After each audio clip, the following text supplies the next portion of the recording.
hasn't been nice to him, but you know, the reward is tonight. Right now, we'd like to bring up the mayor of the great city of Atlantic City, Mayor Frank M. Gilliam Jr.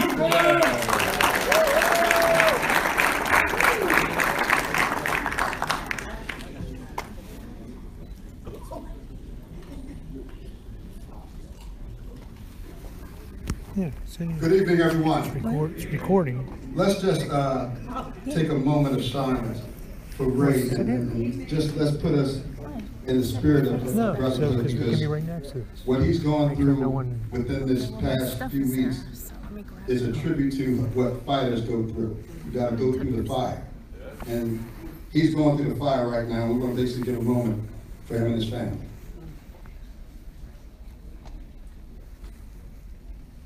Thank you. This has been a phenomenal weekend. It almost reminds me of that feel around the 80s and late 90s when boxing was at its highest in Atlantic City. And what the Boxing Hall of Fame has done this weekend was actually reignite many of you who put a lot of blood, sweat, and tears into a fabulous sport. A sport that has actually made Atlantic City a mecca of boxing. And when Ray actually told me that he wanted to do a Boxing Hall of Fame, it was very simple and easy to do and support. And as the mayor of Atlantic City, it's definitely our job to support people like you, and more importantly, Rod and Ray for their vision to put boxing back in front of the mouths and lips of people when we're talking about Atlantic City. Yeah. And more importantly, it's always a great time to pay homage to people that have basically made something great and fabulous. And because many of you inductees have given something to boxing that made it a very special time for me as a young person, and also for future generations of boxers, to be able to actually be assembled with all the greatness within this room gives me great honor to say I'm happy to be the mayor of Atlantic City. I'm happy to see the direction that boxing is going in, and we are in the transition where boxing will be the mecca of Atlantic City again with the help of all of you. Amen. And I'm going to close with saying this. God bless your families.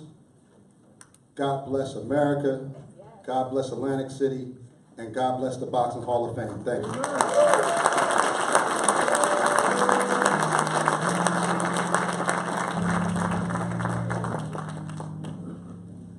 Okay, we already had our first inductee. That was Evander Holyfield. I just didn't think I was ever going to get the mic back, but... So our second inductee. This should really arouse everybody. President Donald J. Trump. By outbidding Las Vegas big-time boxing cities, Donald Trump brought big-time boxing to Atlantic City. Bouts that were once held at Las Vegas are now staged at Boardwalk Hall.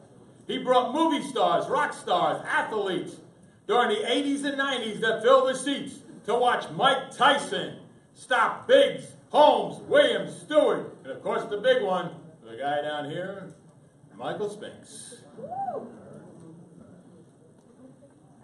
Over 20,000 fans showed up to see George Foreman's fights with Jerry Cooney and Evander Holyfield. He was inducted into the both New Jersey Boxing Hall of Fame, New Jersey Mixed Martial Arts Hall of Fame. Just recently, President Donald J. Trump maybe had his greatest moment in boxing as he pardoned the great Jack Johnson after 100 years.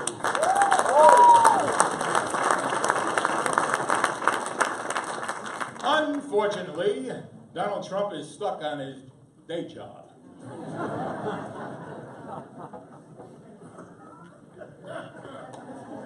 As he stated, the president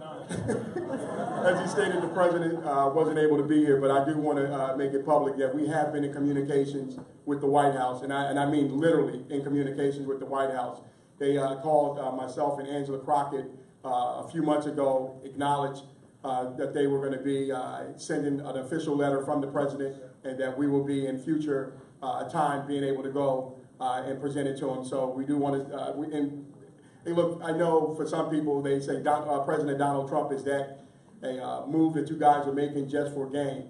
But if anyone knows Atlantic City's history, knows what Atlantic City was in the early 80s and 90s, they know that Donald Trump was a big part of that. So whatever you think about him on a political level, you cannot deny what he did for this city and the recognition that he brought to this city because of boxing. And most of the guys that are sitting on this front row, or writers, promoters, organizations, they benefited from Donald Trump's efforts.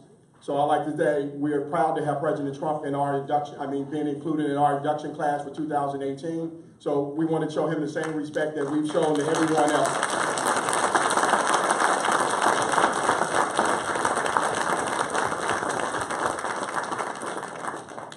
Okay, for our next inductee, he was respected by promoters, fighters, and boxing writers.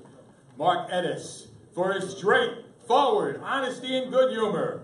All the major fights held under Trump's promotions banner since 1986, which includes Cooney and Michael Spinks, Tyson and Spinks, were deals negotiated by Stephen Hyde and Ennis.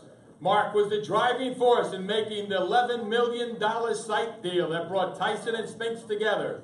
But on October 21st, 1989, while coming home from a press conference for Vinny Paz and Hector Camacho, both Hyde and Ennis lost their lives in a helicopter crash.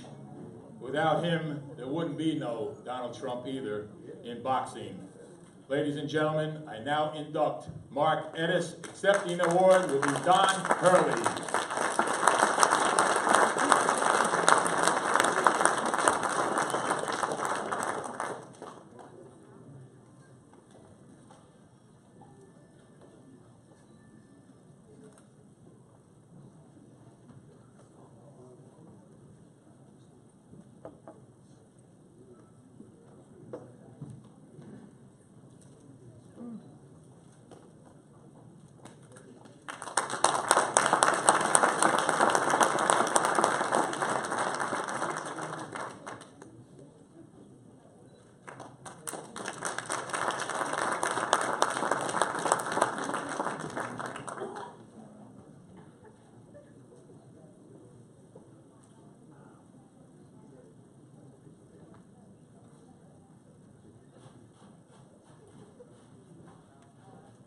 Thank you, everybody, for being here.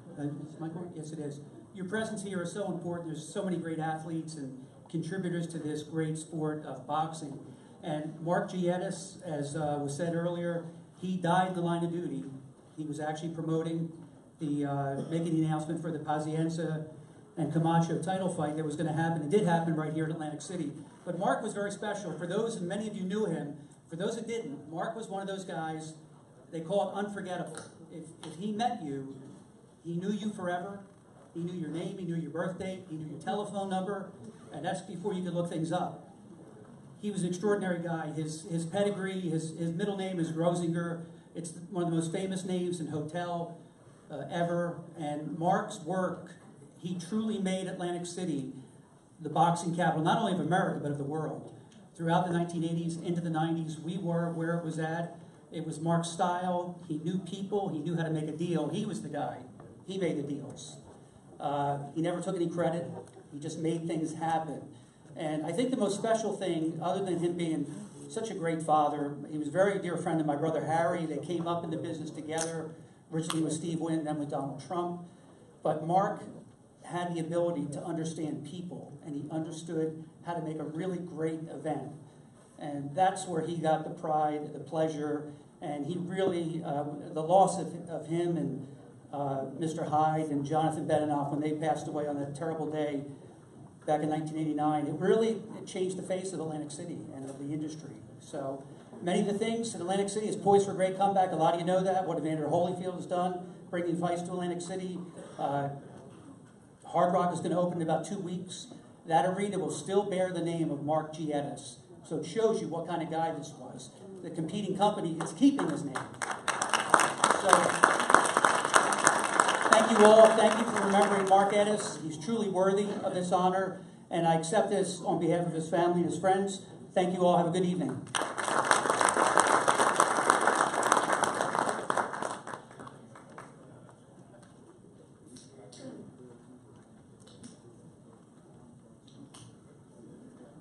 Okay, for our next inductee is Maryann Muhammad.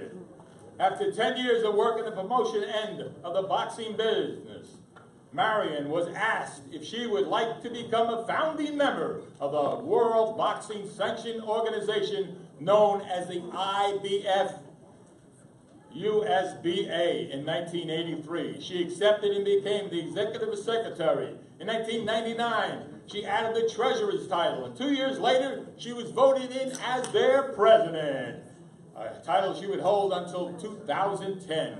During her reign as president, the IBF sanctioned close to 300 world title fights. Just recently, she started a new sanctioning organization called Legends Boxing Federation. She was also inducted into the New Jersey Boxing Hall of Fame, and I'm proud to induct her into the Atlantic City Hall of Fame. Maryann Muhammad. Accepting the award will be Larry Hazard. By the way, Larry Hazard was supposed to be on that helicopter flight with Mark Ennis, but he left something at home, and he had to get that, and Larry Hazard.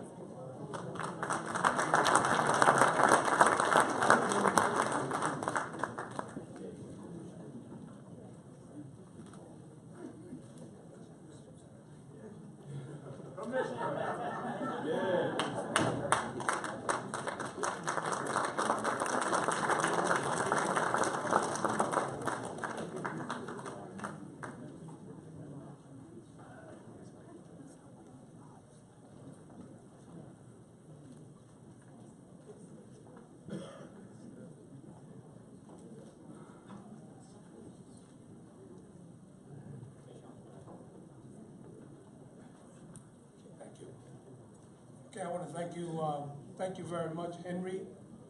Thank you, Ray McCline, and to all of the members of your staff, Roger Green. And I want to say, personally, that you guys have been doing a fantastic job.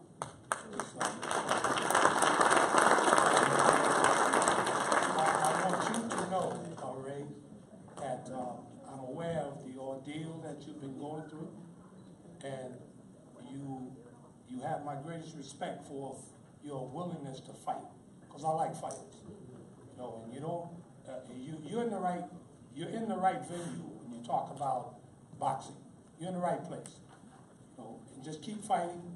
And Hall of Fame is in its infant stages, but it's growing, it's gaining momentum, and each year it's going to get better and better. And you have my support, and I'm sure you have everybody else. I want to first, on behalf of Miss Maryann Muhammad, she asked me to make sure that I congratulate all of the other inductees. All of you guys are so well deserving of this award. And I happen to have a personal history with all of these Hall of Famers. It was just great seeing my man, Richie Cates, and Ray Mercer, Dave Weinberg, Bernard Fernandes, and Bobby Chairs, and Vinny Paz, my man. And this has been a fantastic weekend.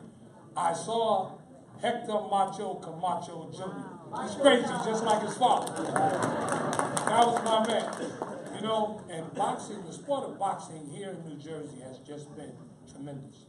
You know, in 1967, I became an amateur boxing referee, and after about 11 years, Maryann Muhammad and a man named Bob Lee, Robert W. Lee, who was the deputy commissioner for that great heavyweight champion, Jersey Joe Walcott, who was the commissioner here in the state of New Jersey. Bob Lee was his deputy. Maryann and Bob Lee gave me a professional boxing license And they brought me here to Atlantic City in 1978 when the casinos first came. And I got my opportunity to become a professional referee. So I was at resorts at the Steel Pier when Ernie Bain and some of those guys out of Atlantic City were really headlining boxing here in Atlantic City. And I've watched it grow and grow and grow. And then, as the years went by, Maryann and Bob, they moved on to bigger things, the International Boxing Federation, and I got the opportunity. Governor Tom Kane gave me the opportunity to be the boxing commissioner in 1985. So I'm in my 33rd year here now.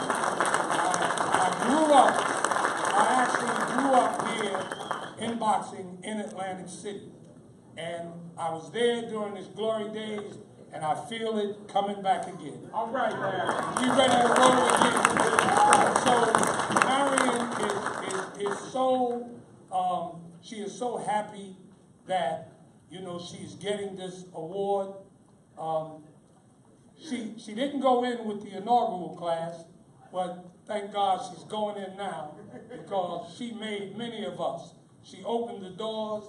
She opened the doors to opportunity for me and for many of the Hall of Famers here. I remember all of those great events that took place here in Atlantic City, the national networks, the fights with the great Michael Spinks and Mike Tyson and Ray Mercer and all of these guys, Vinny Pazienza, Bobby Chairs, and Hector Camacho. All of the great names of boxing took place here, fought here in the state of New Jersey in Atlantic City.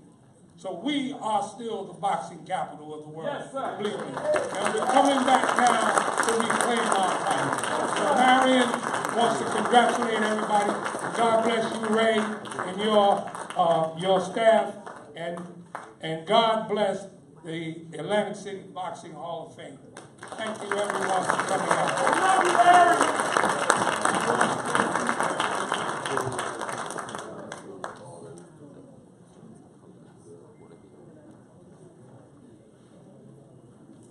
Okay, for our next inductee, Jose Sulaiman. He was administrator for nearly 4 decades. In 1968, he joined the WBC. In 1975, he was elected unanimously as their president, served in that capacity until his passing. Under his leadership, the WBC instituted many new rules and regulations regarding boxing safety and welfare. Among them, 15 rounds to 12. Official weigh-ins 24 hours prior to each bout. Creation of the World Medical Congress, thumbless gloves, brain injury research programs. During his leadership, the WBC sanctioned over 1,100 title fights, and over 300 boxers have been won world titles. He was inducted into the International Boxing Hall of Fame in 2007. I give you Jose Sulaiman. Accepting the award from the WBC is Jill Diamond.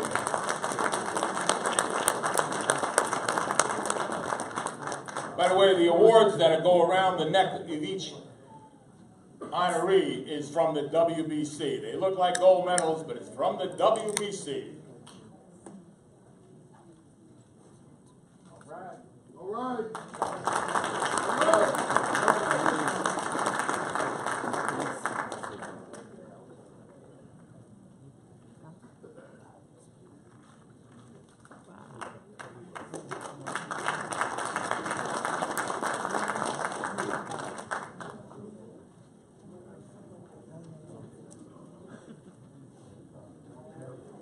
Hello, everybody. My name is Jill Diamond. I'm the International Secretary of the World Boxing Council.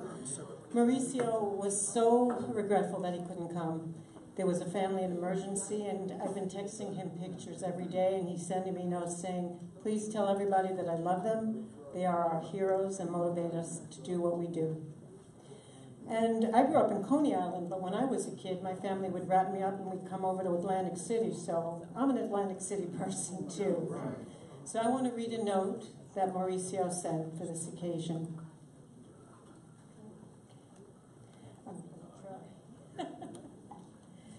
It is with heavy heart that I write these lines, as it has become impossible for me to be present, as the memory and legacy of my dear father, Jose Sulaiman, is being immortalized in the Atlantic City Boxing Hall of Fame.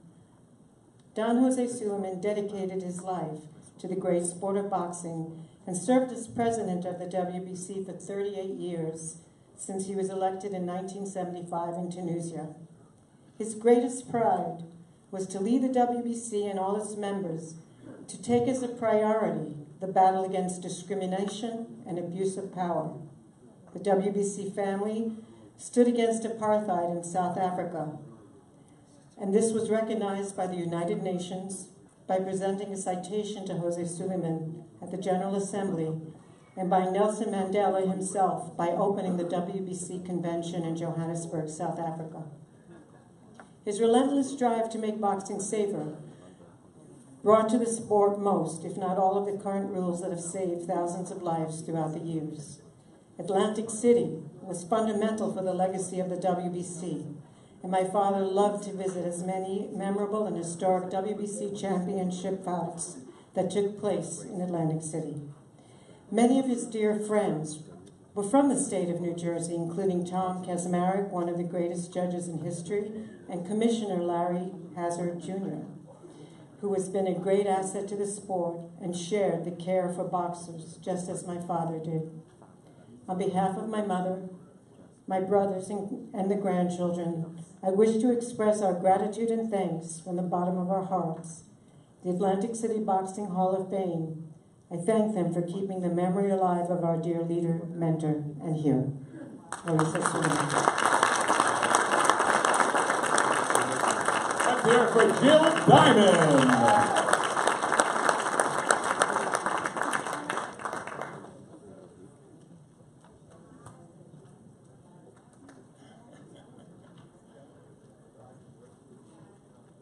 Okay, our next inductee, his real name was Arnold Cream. Jersey Joe Walcott. He became the heavyweight champion of the world when he stopped Ezzard Giles in the 7th round in 1951. It was his 5th attempt at the title. At the age of 37, he was the oldest heavyweight champion, a record that would stand until George Foreman broke it in 1994. The fight with Charles was voted the fight of the year. Walcott was awarded the Fighter of the Year by the Boxers Writers Association of America. After his boxing career was over, he served as a referee, and from 1975 to 1984, he was the New Jersey State Boxing Commissioner when Atlantic City boxing started to really boom, from 0 shows in the mid-70s to 139 shows in 1982 alone. He was inducted into the New Jersey Boxing Hall of Fame, the International Boxing Hall of Fame in 1990. I give you Jersey Joe Walcott. Accepting the award is his grandsons, Chris Cream and Vincent Cream.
On behalf of our family, we're humbled to be in the presence of all of you great fighters.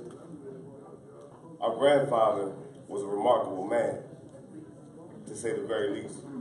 He left a legacy behind for us to strive towards. That he did so many things, it's probably impossible for us to reach. There's a quote that we often use that we're small pieces off of a big rock. And that rock is Jersey Joe. As I look around the room, and since we've been here since Friday and hung out with a lot of you few legends that I grew up idolizing on television.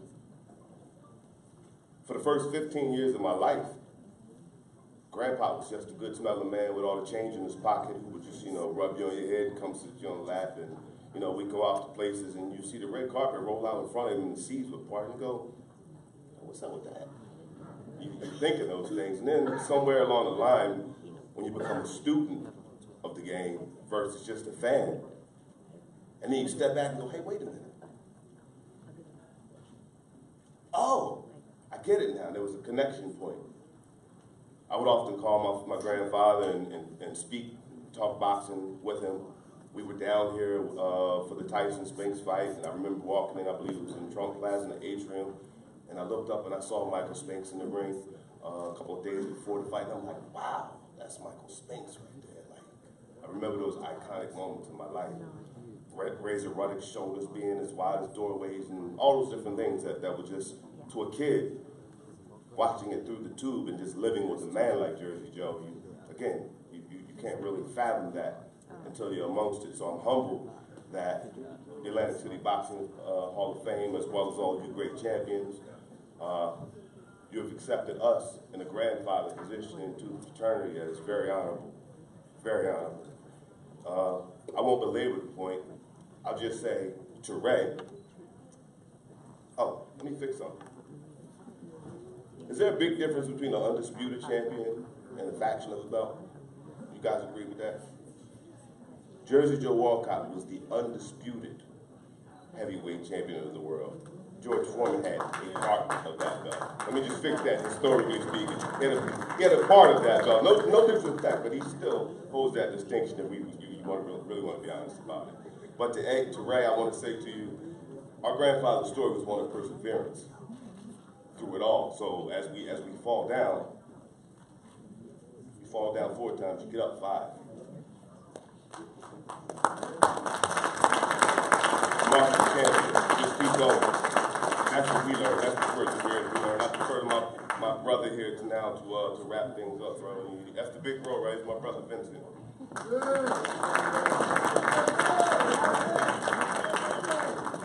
It's always an honor and a pleasure to come on Grandpa's behalf, accepting these awards. We've done it many times over the last 20 years. And he's in every Hall of Fame you can name. Today, as he's inducted into this prestigious Atlantic City Boxing Hall of Fame, this is the first time he's been inducted for something other than being a fighter. He was an iconic individual, but he did great things as boxing commissioner. He touched everybody, and those of you that had the opportunity to fight here in Atlantic City while he was a commissioner, you knew him personally. That's all I really want to say. Thank you very much, and have a good evening.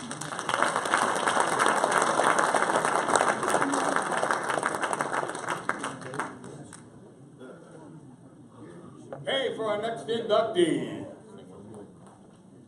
In 1975, Joe Pasquale started off as a timekeeper in the amateurs.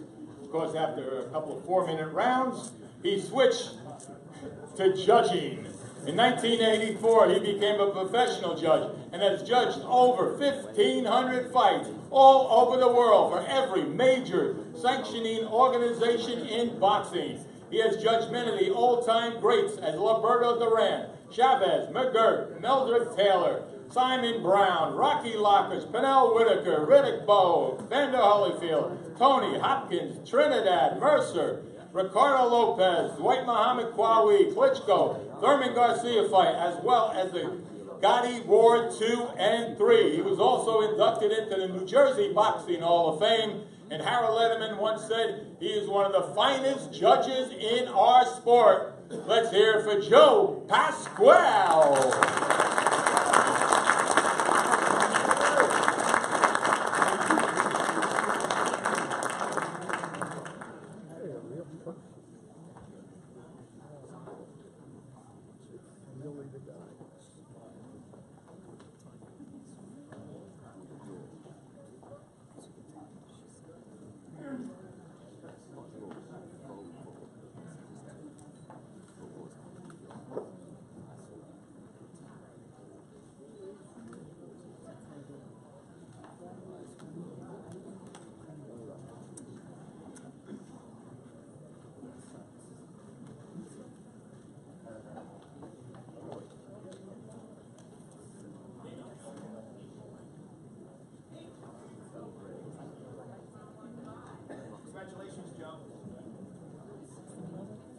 best to everyone here.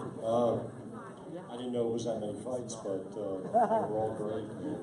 And to go back to Jersey Joe, who cut my license in 1984, and Commissioner Hazard, and continues my licensing up to now. And I got to thank all the great officials I worked with. A couple are here: George Hill, Alan Huggins, Gene Williams, and all these great fighters I got to work with. Wow.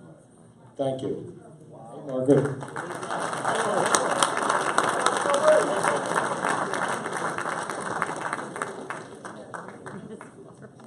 Okay, for the next inductee, Gene Williams. She started her career in 1989. She has judged over 80 title fights, judged in 11 different countries.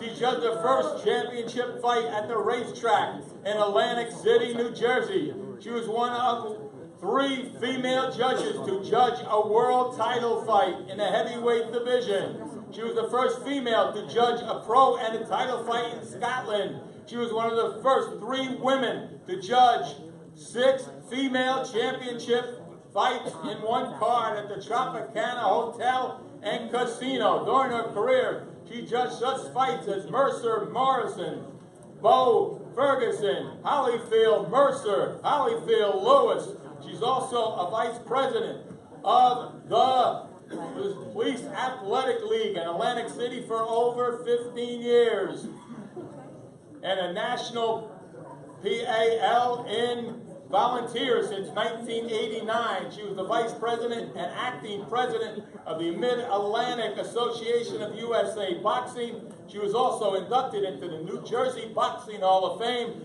I give you Gene Williams.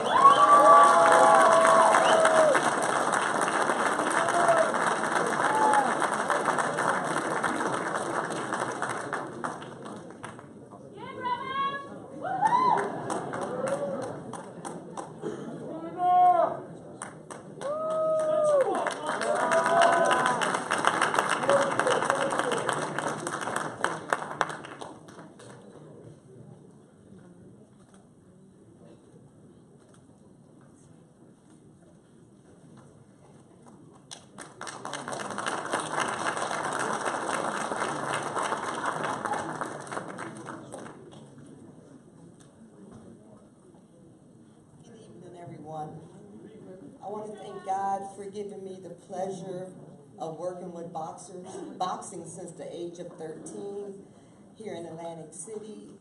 I just enjoy everything about the sport of boxing. So many fighters I've met over the years, so many officials. I enjoy working with so many of you all, and I thank you for all the pleasure that you gave me. God has blessed me to be in you all's presence, and I thank you very much.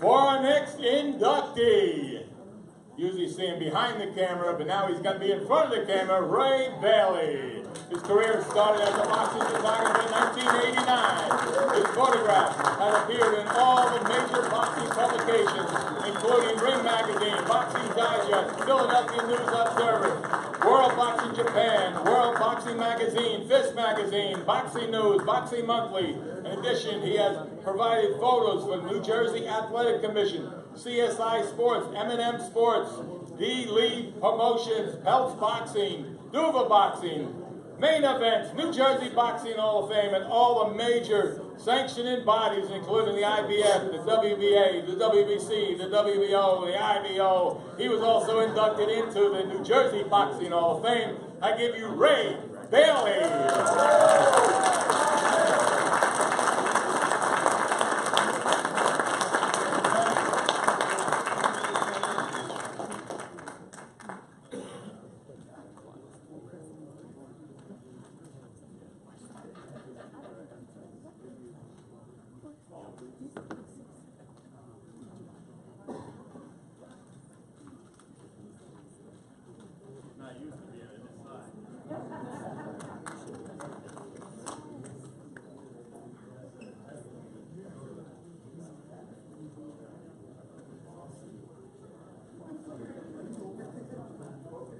Right.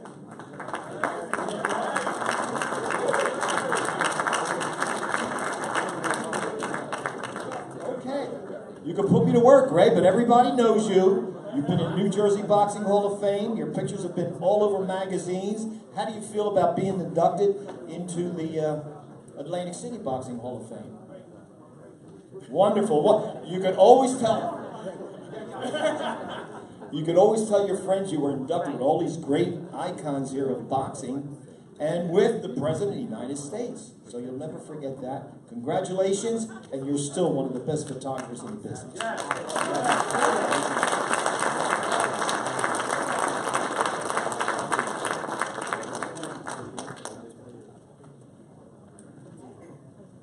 Where's my stuff?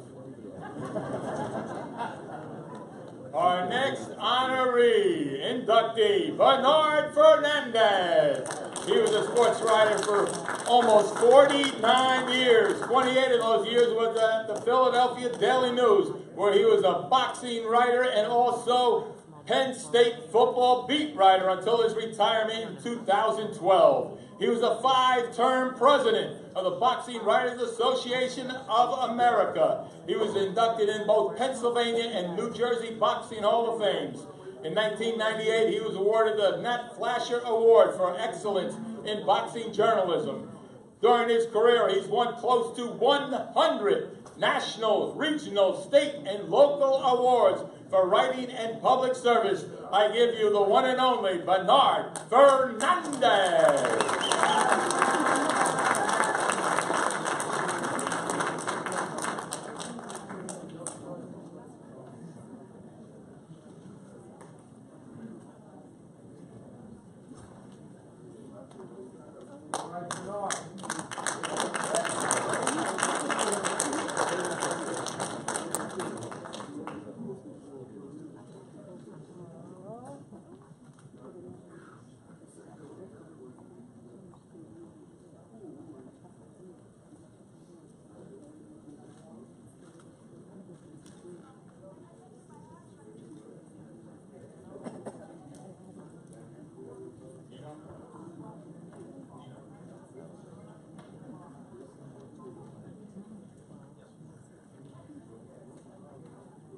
Mr. Bernard Fernandes, I want to thank you first of all. First of all, I should congratulate you for coming in with being inducted here at Atlantic City Boxing Hall of Fame. But I want to thank you from the bottom of my heart for what you did for Philadelphia fighters all the time. You always gave them a lot of notices for fights and everything else. You were just so wonderful to us. I want to thank you very much, sir. And congratulations, Bernard.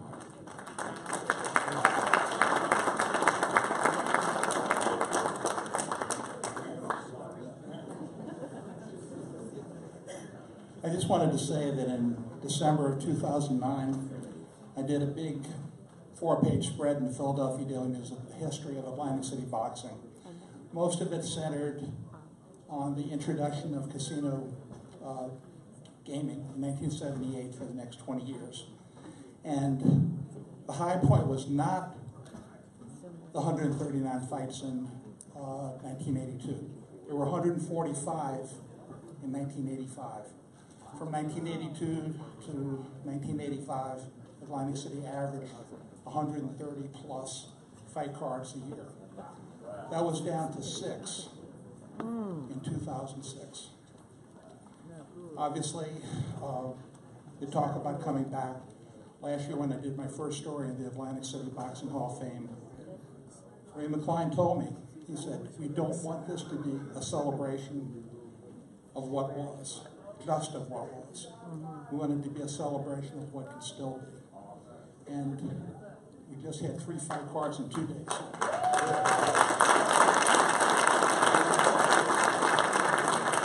On August 4th, there'll be a big fight between Sergey Kovalev and Lydia Alvarez. The biggest fight since 2014 with Hopkins and Kovalev. We've got the Hard Rock coming in, Ocean Resort coming in. Good times are coming back. And I just want to say one thing. I'm 70 years old, folks. I'll be 71 in September. my career and my life have a lot more past and future. But whatever they got coming, I want to be part of it.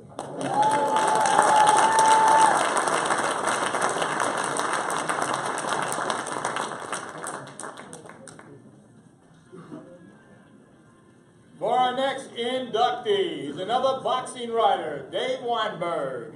He started covering boxing in Atlantic City in the early 1980s for the Cape May County Gazette-Leader. He joined Atlantic City Press in 1986 and became part of its boxing coverage and covered all the major fights in Atlantic City, including Tyson and Spinks, Holyfield and Foreman. He's won numerous writing awards from the Boxing Writers Association of America and is a voting member for the International Boxing Hall of Fame. In just year 2015, he was inducted into both the New Jersey Boxing Hall of Fame and the New Jersey Mixed Martial Arts Hall of Fame. I give you Dave Weinberg.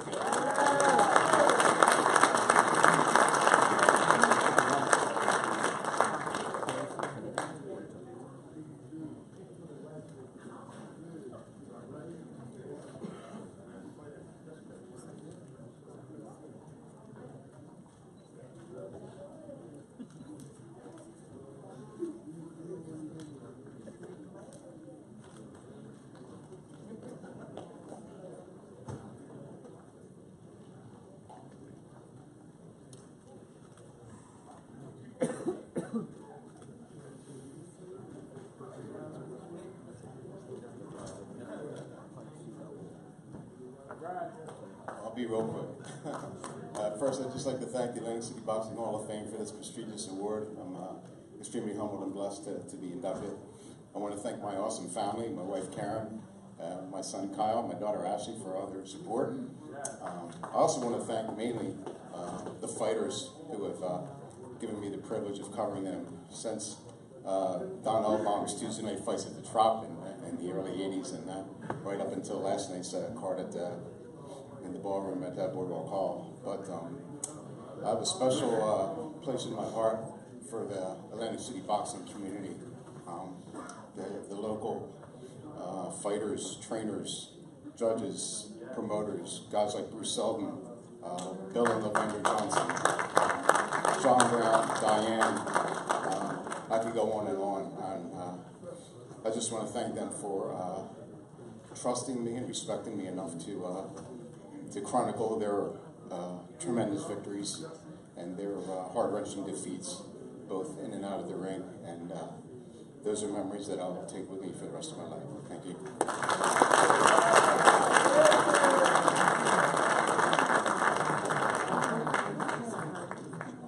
For our next inductee, Bob Arum. His first contract for boxing came in 1962 with the Sonny Liston Floyd Patterson fight.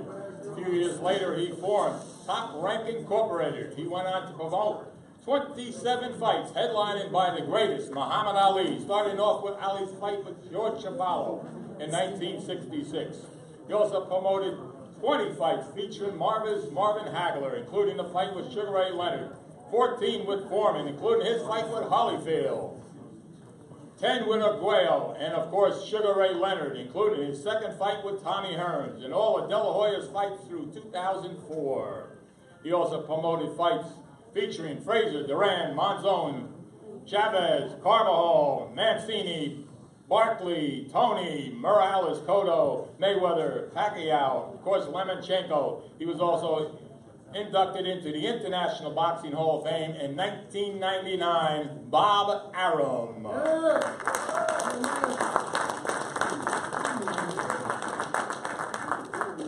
feel like I'm at the Grammys or something when they come up and do this. They normally say that the person, I'm accepting this on this person's behalf.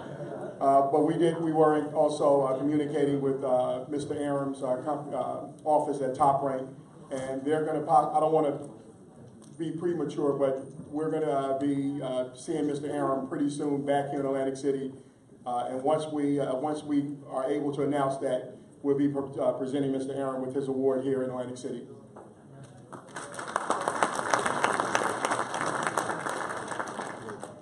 Our next inductee is Ed Darien. He started his career as a ring announcer in the Philadelphia Arena with the Walker Brothers Promotions. He was the ring announcer for the first ESPN boxing show, the first casino boxing show in Atlantic City. He was the main ring announcer for J. Russell Peltz in the Blue Horizon and the Spectrum. He was the announcer for most of the top-ranked shows on the East Coast for ESPN. His career spanned the better part of 4 decades, where he worked for every major promoter and sanctioning body. He was inducted into both Pennsylvania and New Jersey Boxing Hall of Fames. Give you Ed Darian. Accepting the award is his son, Darren.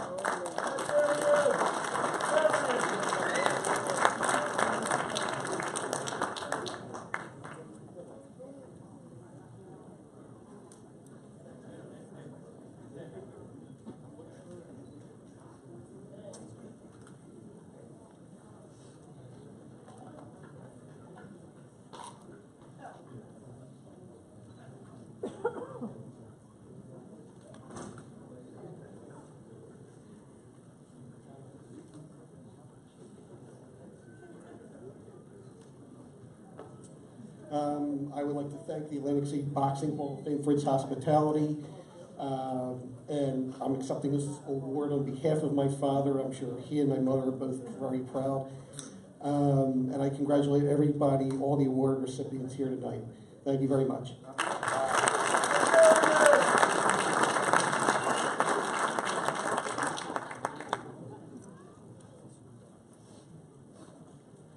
Our next inductee, Dan Duma. During the early 70s or early 80s, Dan and his boxing's first family staged monthly boxing shows at Ice World in Totowa. In 1981, Dan in main event secured promotional rights for the Sugar Ray Leonard, Tommy Hearns welterweight unification bout. He went on to promote over 100 world title fights, including 12 heavyweight title fights that generated over $300 million. He signed the 1984 Olympic medalists Evander Holyfield, Pernell Whitaker, Meldrick Taylor, and Mark Breland. He also promoted his fights with Lennox Lewis, Bobby Ches, Arguello, Pryor, McCallum, Grammel. He was inducted into the New Jersey Boxing Hall of Fame and also the International Boxing Hall of Fame in 2003. Dan Duma. Unfortunately, there's nobody to accept the award, so Ray McCline. Actually, Dino Duva was supposed to be here on today. We had spoken earlier this afternoon. We received the email that he had a family emergency. His commitment was, he was actually here, I think on Friday. He was here for the weekend, and he had to leave for a family emergency. So our prayers are with Dino and his family as they deal with issue with their family. So we want to just say congratulations to Dan Duva. I was just watching the Bleed for This with Vinny Pazianza the other day, and seeing the Duvas in that movie, and you just look over this audience and you see all the people that are being honored, and in some way, somehow, there's a thread that pulls everyone together in this, and Dan Duva and the Duva family and Main Events was involved in so many careers that are sitting there in so many different ways. So we just want to be able to show the proper homage to a great boxing promoter like Dan Duva.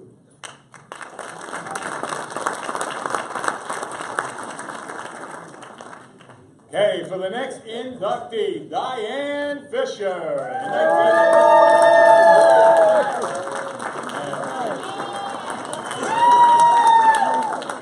In 1998, she promoted the first fight card in New Jersey to feature 6 world title fights on one card.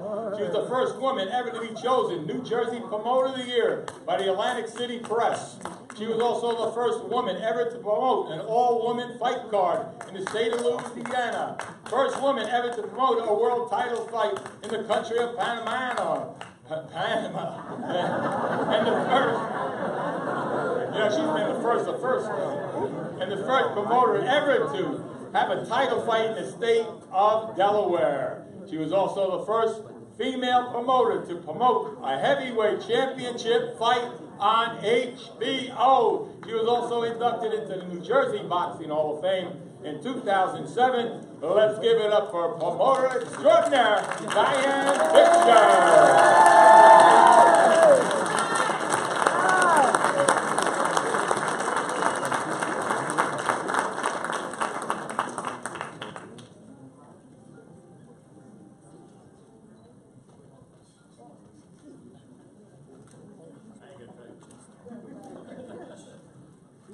First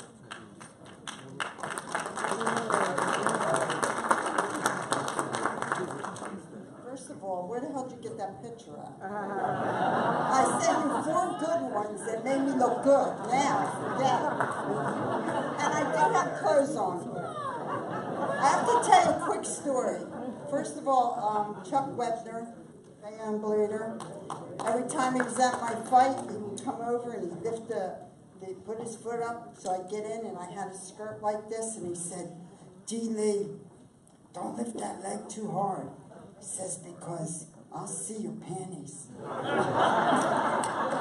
said, "Chuck, I ain't wearing any, so what the hell?"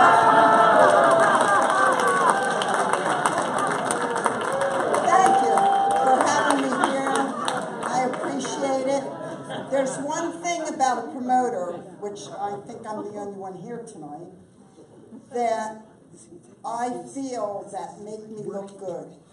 And what I want is every fighter that's in this room, not just the ones tonight, all of you to stand up so I can clap.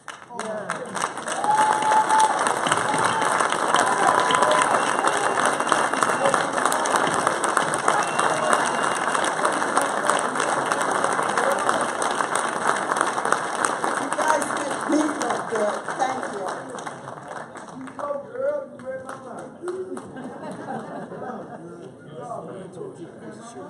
Now we have an X-rated.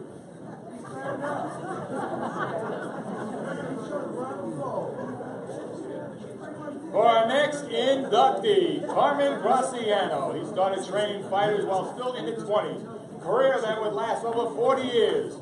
Graziano worked with 5 world champions, including Joey Giardello, Mike Rossman, Bud Smith, Calvin Grove, and of course, Bruce Sheldon. He also even managed Bernard Hopkins early in his career. He also trained world contenders Carl the Truth Williams and John Collins. He was one of the better-known boxing figures of his era. Let's give it up for Marvin Graziano. Unfortunately, we have Rich Clark. I can't say that I actually spoke with anyone from Carmen's family because it was hard to find someone for Carmen's family. But I can personally say that I knew Carmen personally. As a young man coming up in boxing in Atlantic City, Pleasantville area, Carmen used to come over to the Pleasantville Rec with Carl the Truth Williams. He was Bruce Sheldon's trainer for many years. He worked with a lot of different people when you look over his bio, but on a personal level, I remember being in the gym helping Kevin Watts at one point, and we were waiting for Kevin to come into the gym, and Carmen needed some sparring for Steve Little, and he almost convinced me to get into the ring with Steve Little, who was the actual super middleweight champion of the world, preparing for a fight, because it was he was so good at talking and so good at manipulating people that he almost convinced me that I was able to get in with a super middleweight champion and prepare for a couple of rounds. But I just want to say, again, we want to pay the proper respect and homage to some great people. And Marvin Graziano was a local resident. He lived in Brigantine, and he traveled all over training great fighters. And we just want to show him that same respect that we show everyone else.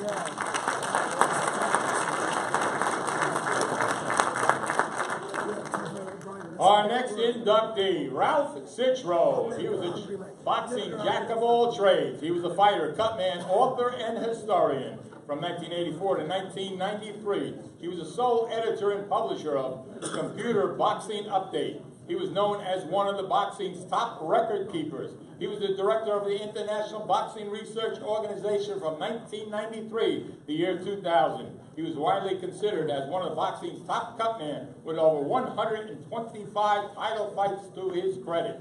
He received the Boxing Writers Association of America James J. Walker Award for long and notorious service in 1993. He was inducted into the New Jersey Boxing Hall of Fame as well as the International Boxing Hall of Fame in 2001. Ralph Citro.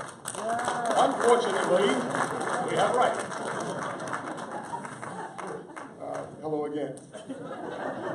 Again, I'd like to say on behalf, we couldn't find anyone from Citro's family, but again, a personal relationship. I remember calling his house on many occasions to get information before there was computers, that you could go on or fight box rec to look up fighters, you had to call Ralph Citro in order to find out information, and you had to trust his word on if a fighter was good or bad because he knew about various boxers. So again, boxing has so many great people in it, and just to be able to know a gentleman like Ralph Citro, watching him for many years work cuts with the greats like Tommy Hearns, you know, like being over in major fights, and knowing that he was a guy that when you sat with him, you can know that you're going to get nothing but boxing history.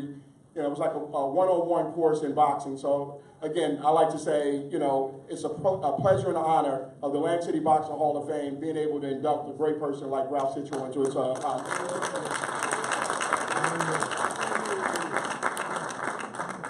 For our next inductee, George Benton. He trained as a pro. He turned pro at the age of 16.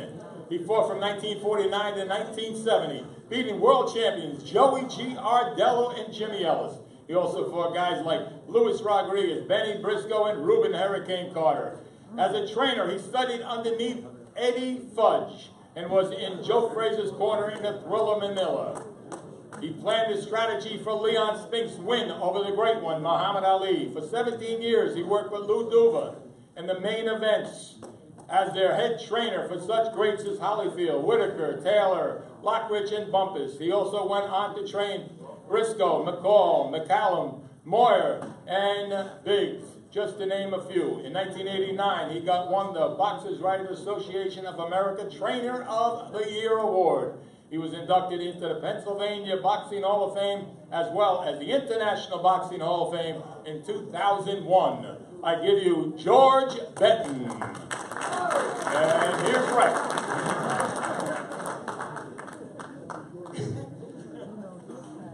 Texted personally today with George's daughter, Alex Benton. She was supposed to be here. I don't know what took place that she wasn't able to make it down on today, but just watched a fight with George Benton. Just looking at his history over the years, they showed a classic fight on ESPN a few months ago. And not only was he a great trainer, he was a great fighter. And I'm sure some of these guys out here, if they were fighters fighting a George Benton fighter, they knew they were going to be in some trouble or in for a hard fight. So you never want to be on the opposite side of George Benton. Great guy. Again, I had the pleasure and the privilege of being able to sit and talk with him one-on-one for many years in the gym. And this is the thing about boxing that I love. As a young man coming up and being blessed to be in Atlantic City during this heyday, you had the opportunity to meet great guys like this, and it's easy to forget them. It's easy to kind of brush over their great career and what they meant to a sport like this. And we want to be able to just continue to show that respect and honor of these guys over the years. So again, it's with honor that we include George Benton into the Atlantic City Boxing Hall of Fame, and we're looking forward to honoring him again as the years continue to go on.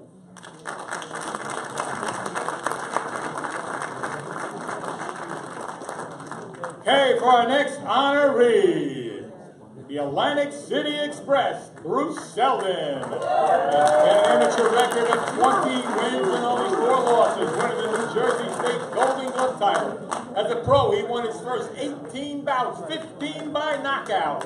In 1995, he stopped Tony Tucker to win the WBA World Heavyweight title. After stopping Joe Hip, he would lose his title to a guy by the name of Tyson. During his career, he stopped David Bay, Jose Garibaldi, Jesse Ferguson, Greg Page. Of his 40 wins, 36 came by way of knockout. That's a 90% knockout rate. He was also inducted into the New Jersey Boxing Hall of Fame. He fought in Atlantic City 23 times. He's known as the Atlantic City Express, Bruce Sheldon.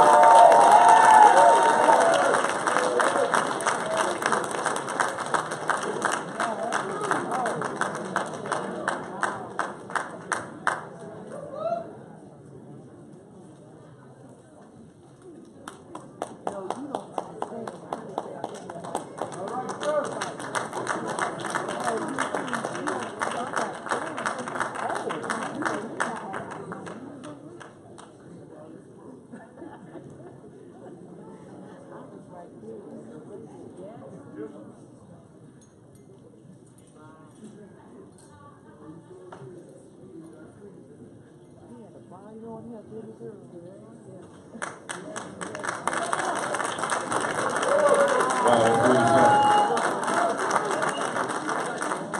everyone. Thank you, man, for putting this together for me. But most importantly, I have to thank Ray McCline. Thank you, man, for doing this. You know, this shows that boxing's not going to die in Atlantic City, and because of you, we know boxing's going to come back. So I feel privileged to be amongst a lot of good people out here. Dave Weinberg, thank you, man. You've always been a straight-up guy with me, man. I'm impressed, man. Fernandes, you guys are great. Thank you all very much. Thank you so very much. Appreciate it.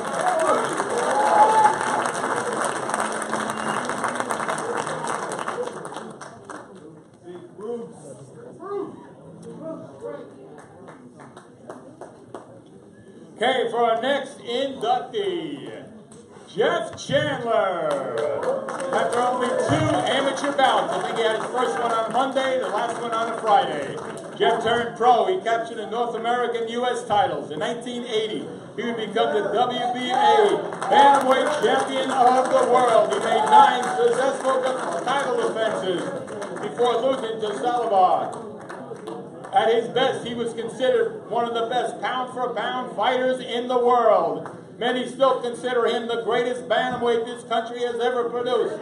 He fought in Atlantic City 13 times and was inducted into both the Pennsylvania Boxing Hall of Fame and the New Jersey Boxing Hall of Fame, as well as the International Boxing Hall of Fame in the year 2000. Let's hear it for Jolton, Jeff Chandler.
Look, thank you very much.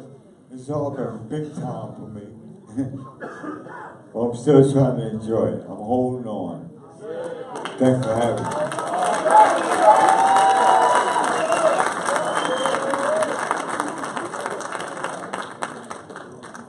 I just want to say this on a personal level. Again, a lot of this is personal for me. The first professional fight that I ever went to in my life was at the Philadelphia Spectrum in 1978. I just moved from Chicago, and my stepfather took me to go see Tommy Hearns fight Alfonso Hyman. And the co-feature was Jolton Jeff Chandler. I had no idea who he was, but I walked away a huge fan and watched this man fight on ABC, NBC, CBS. I mean, this was probably one of the best fighters ever, and I fell in love with boxing because of Jeff Chandler. So it's an honor for me to see the stage here.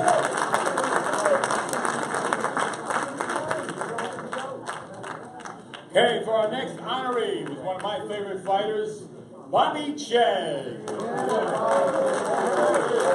On March 14, 1980, a Polish airliner carrying 14 boxers, 8 staff members of the United States amateur boxing team crashed in the military fort near Warsaw International Airport. All 87 people on board were killed.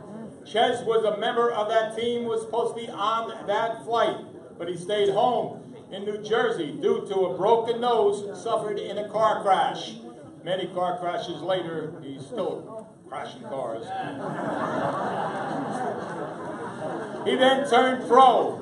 He was a matinee idol of hundreds of thousands of fans as a middleweight. In 1986, he would win the light heavyweight championship of the world by defeating undefeated gold medalist Jaguar and to win the IBF world title. In 1991, he moved up to the cruiserweight and won the WBA world title when he beat Robert Daniels. In 1995, he won the WBU Super Cruiserweight title when he stopped undefeated Richard Jackson.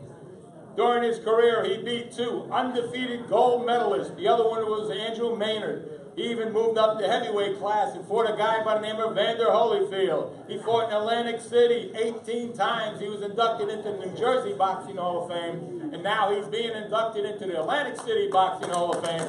Let's give it up for Bobby Chippy Chad!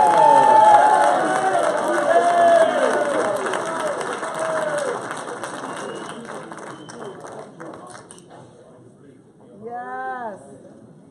All right, Bobby. Champion.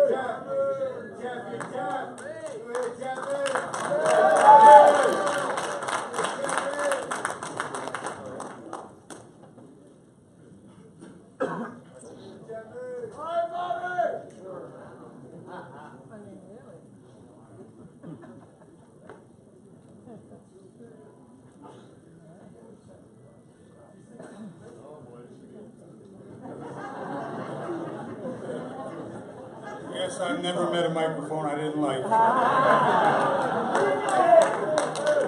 Listen, I want to thank everybody who was part of this, who made this possible for me. I never understood why women cried when they were happy. And years later, I won my first world title and I just started to cry. I realized the enormity of what I just accomplished that I set out to do at the age of 10. And I predicted it would take me 14 years. And September the 6th, 1986, 14 years later, I won my first world title. Thank you. This is my 5th Hall of Fame, and it's just as exciting as the first one was. I've never actually known a time in my life that I wasn't practicing the sweet science. I have videotapes in my house of me, well, we call it boxing with my dad, but him smacking me in the face and me throwing right hands over the top. But it was one of those things where it was my father's dream to be a professional fighter. And he never had the opportunity. My grandfather died when he was 2. My grandmother didn't have a trade. She was just a stay-at-home mom. And things didn't go so good for him. But at the age of 10, now you have to picture this. I was born in Orange, New Jersey. The bad section, you know, the poor section. So you get it. Then I moved East Orange until I was 10. Again, once again, the bad section. And in my 4th grade class, there was 32 people, and there was 32 kids in the class. And there was only 4 white boys in the whole class, and none of them could fight but me. So you know, I had to fight to get to school, I had to fight to get home from school, I had to fight during school. But we had a heavy bag hanging in the backyard, and my father hung off a tree and taught me how to do some things and taught me how to, and look, life is what it is. Oh, there's a funny part coming later.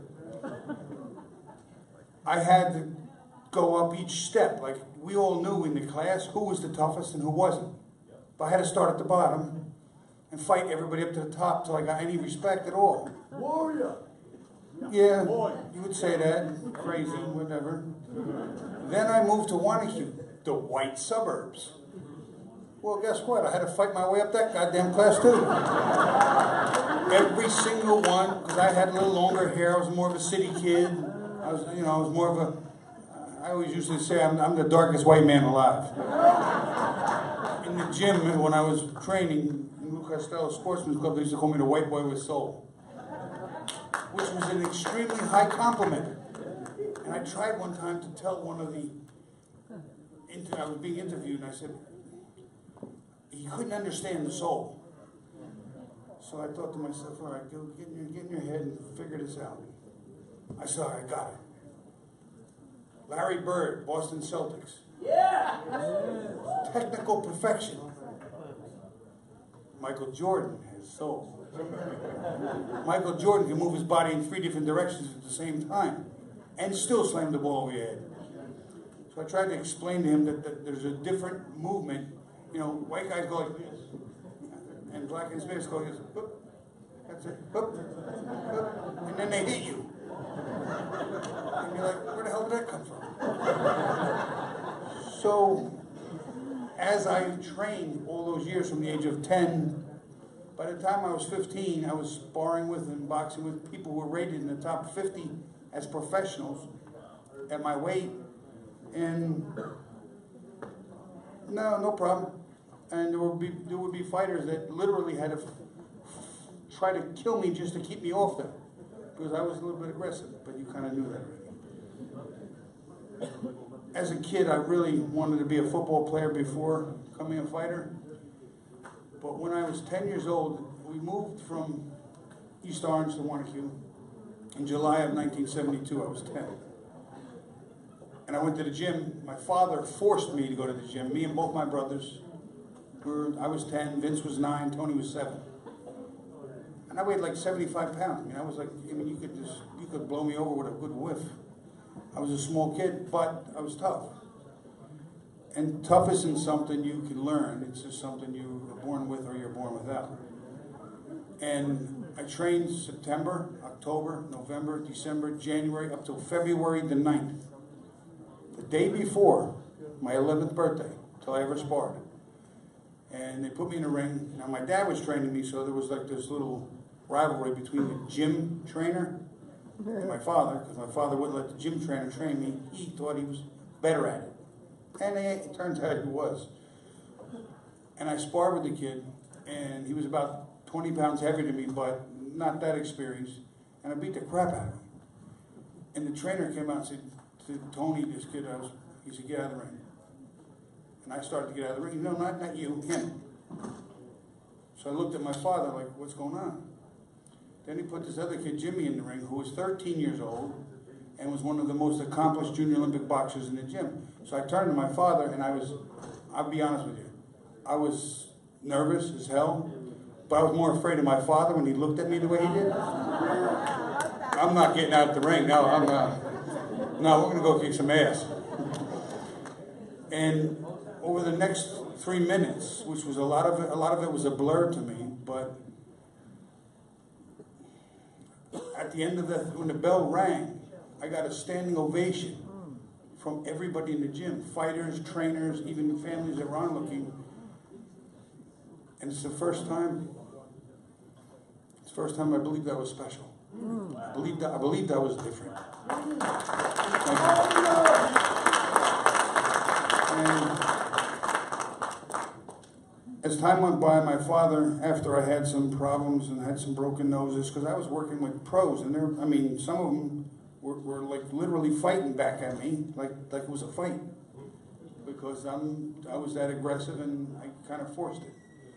Broke my nose a couple of times, had some surgeries, and my father, when I was 15, said, you and your brothers can quit. You don't have to fight anymore. Well, my brothers, Vince and Tony, both decided to quit. My brother Vince became a writer, and my brother Tony became a chiropractor. But unbeknownst to most of the public, and I hope this doesn't offend anyone, unbeknown to most of the public, I'm not a religious person. I'm an atheist. I don't believe in God. I've done the research. There's over 3,000 religions in the world, and I gotta do that story. Well, I gotta give you the ground. I gotta give you the ground.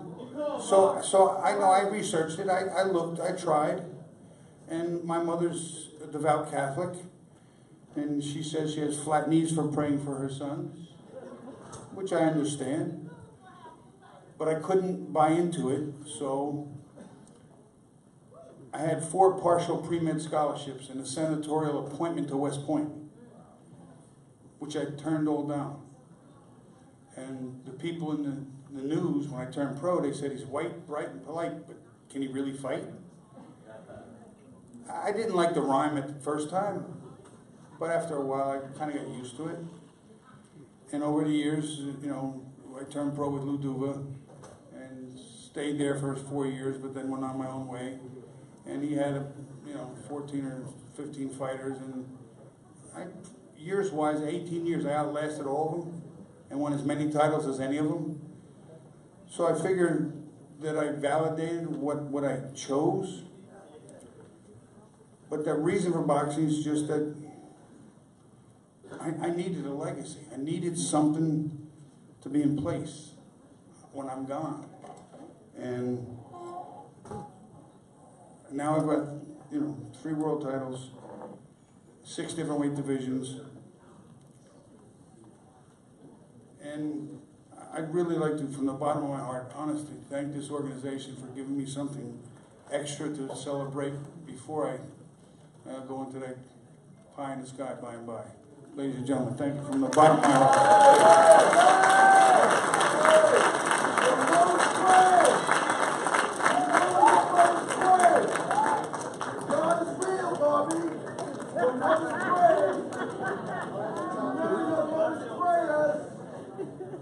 Hello? She's praying for this, Bobby. She's praying for this, Bobby. I appreciate that. Yes, sir. To God be the glory, Bobby.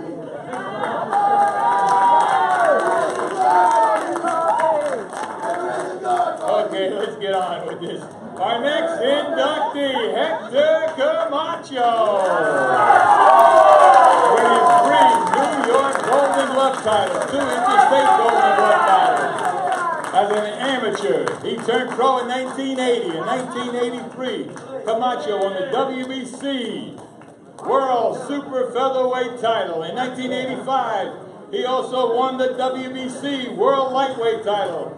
In 1989, he would add the WBO Super Lightweight title when he beat a guy by the name of Ray Boom Boom Mancini. During his career, he beat Edwin Rosario, Cornelius Balzer Edwards, Greg Haugen, Sugar Ray Leonard, Freddie Roach, Howard Davis Jr., and Roberto Duran not once but twice. He also fought Chavez, Trinidad, and De La Hoya. He was known for his colorful attire. In 88 pro fights, he was never stopped. He fought in Atlantic City 12 times. He was inducted into the International Boxing Hall of Fame in 2016. Give it up for Hector Camacho. Accepting the award is Hector Camacho Jr. Also on February 3rd, year 2001, father and son fought on the same card, and they both won.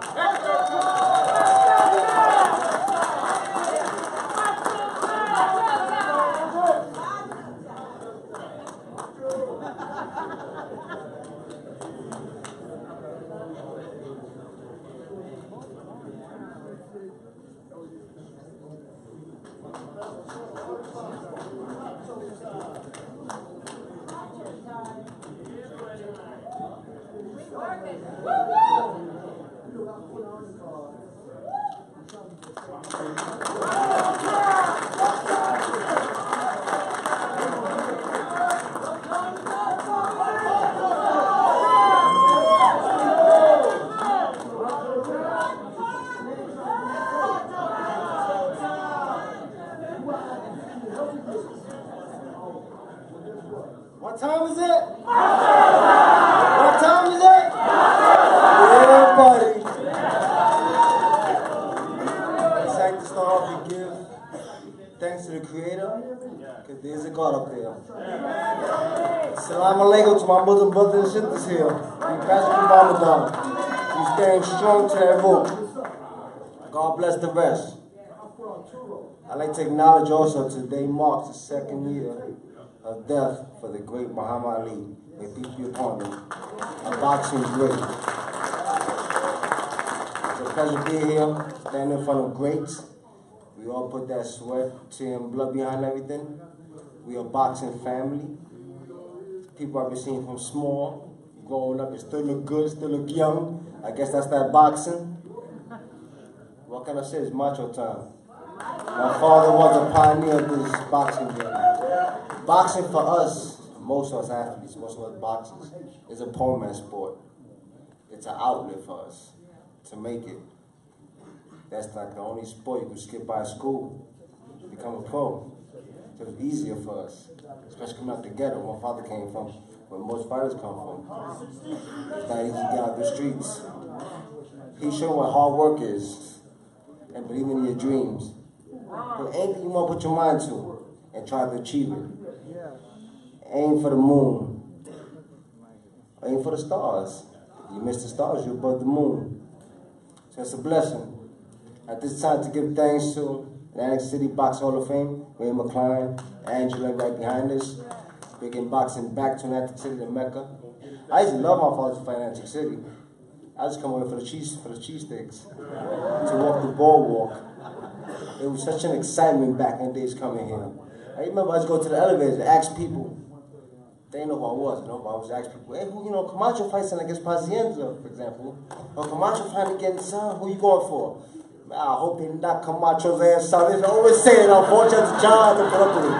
They love him or hate him. But when he was up there, it was macho time. He leaving a lot of things behind. His charisma, his personality, the way he entered the ring, the whole light about him was showtime. Warrior! And that's something that will never be duplicated. Warrior! A lot of great fighters come every time, but he was special. His time was special. He was ahead of his time. That little curl. I put it on because it reminds me of him, I got a big fight coming against Chavez, which is my revenge fight. And I owe it to my father, so I let this curl here. Every time I wake up in the morning, I feel like I'm jogging. I look at myself in the mirror and I know this man put that work in. If he did it, I could do it. It's macho time. Thank you. Big thanks to our management. Thank us for promotion, entertainment. Everybody was involved with this big event. Make sure you hope to be back. Thank you.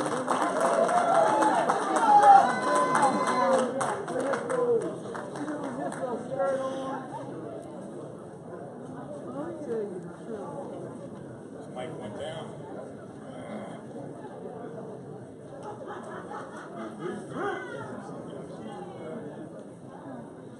Okay, for our next inductee, Richie K.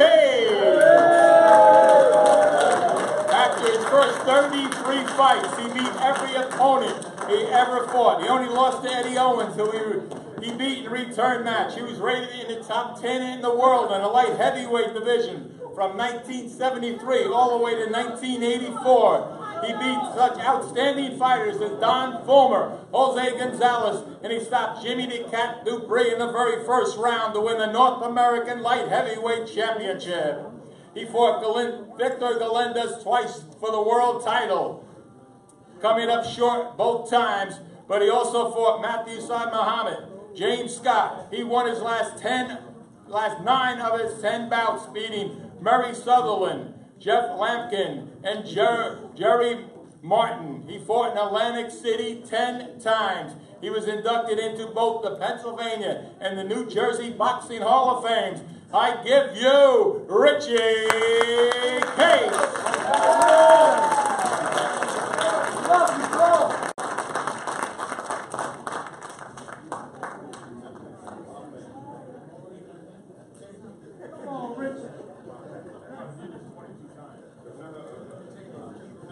Like Lord Tony Hill, what's the name?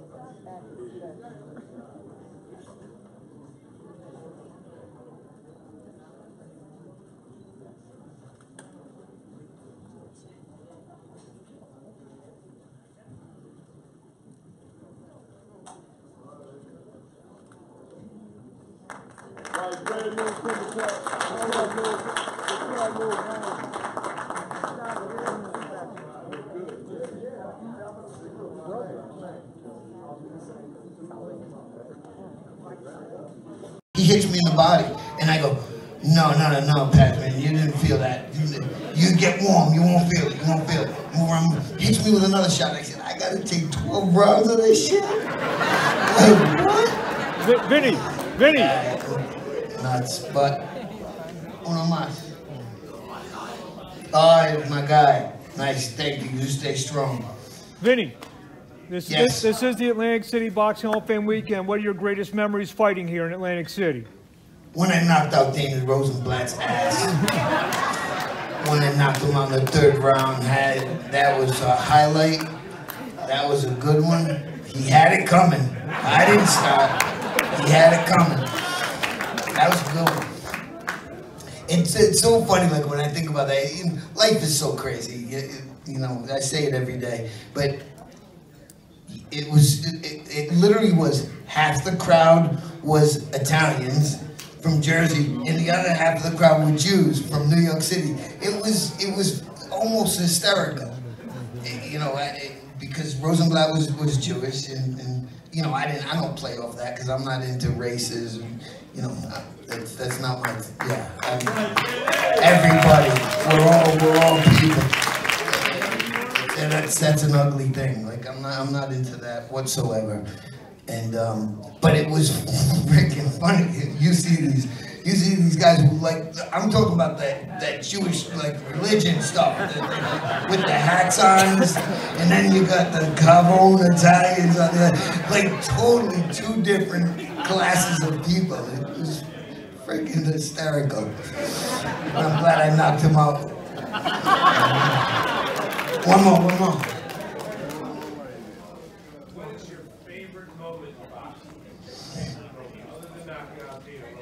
When I won my first world title.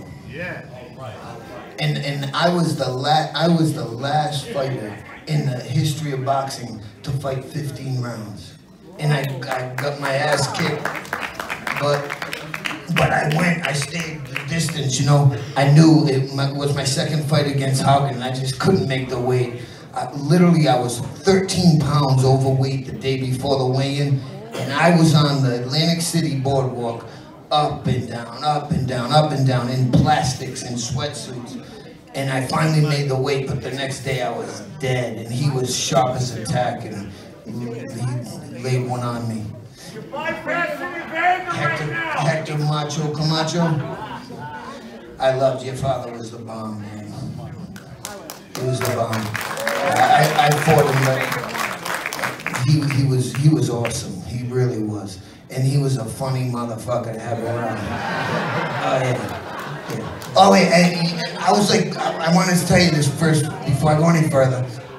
Good news, bad news. Good news is, I'm not going to be as long as Bobby Ches or Evander Holyfield. Bad news is, I like to swear. Okay. One more question. Do it. Let's go, bro. What's your favorite wine? I have my own wine out 5 times, motherfucker. 5 times. My wine's good too. It's good. I really got a red wine, a white wine, and a champagne. And they kick ass. They're really good. Yes. Nah, they were all tough. But hit me the hardest was Duran, like by far. He hit me and it was like Ray Jones was just fast as lightning. But this guy, when he hit, it would like boom, like a normal punch is like most people like this. Like Duran was like boom. It was like, holy, I gotta take 12 rounds of this. Yeah, and I fought him when he was 40. He was even older. He had to hit harder when he was 30 or 29. Amazing. All right, let's do one more. One else. Bam. All right.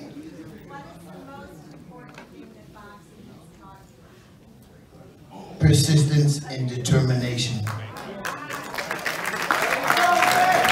Work hard and don't quit. 4 reasons why I won 5 world titles. Peace and love, everybody.